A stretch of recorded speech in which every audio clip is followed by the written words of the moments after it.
बिस्मिल्लाहिर्रहमानिर्रहीम। अस्सलाम वालेकुम, मैं हूँ आलमा और आप देख रहे हैं आलमा नौलैन चैनल। अपने चैनल पर नए आने वाले नाजरीन को मैं खुशामदीद कहती हूँ। हज़रत इमाम जाफ़र सादिक अलैहिस्सलाम ने फरमाया, ऐ लोगो, जब शवाल का महीना इख्तिताम को जाए और आसमान पर ज़िकात का चाँद देखो तो 7 मरतबा सूरह फातिहा पढ़ो और अव्वल और आखिर दरूद भेजो, क्योंकि ज़िकात का महीना अल्लाह की तरफ से अपने बंदों के लिए रिज़्क़ की बारिश का ऐलान होता है। जो इंसान अपने रिज़्क़ में खुशहाली के लिए और अपनी परेशानियों को ख़त्म करने के लिए इस महीने के चाँद को देखकर 7 मरतबा सूरह फातिहा दरूद के साथ अव्वल और आखिर दुआ मांगेगा तो मीकाईल अलैहिस्सलाम फरिश्तों को हुक्म देंगे, इस इंसान के घर पर अल्लाह की रहमत का नूर बरसाओ, इसके बिगड़े काम को इस महीने में बेहतर बनाओ, और यूं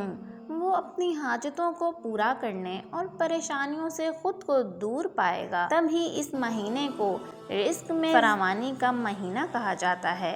और जब कभी ये महीना आए तो खुद को इबादत से जोड़कर अल्लाह के हुजूर अपने लिए दुआ मांगनी चाहिए। वीडियो अगर अच्छी लगी हो तो इसे सवाब की नियत से प्लीज़ शेयर करना मत भूलिएगा। अपनी दुआओं में याद रखिएगा। अल्लाह ताला हम सब की मग़फ़िरत फरमाए। आमीन सुम्मा आमीन। जज़ाकल्लाहु खैरा।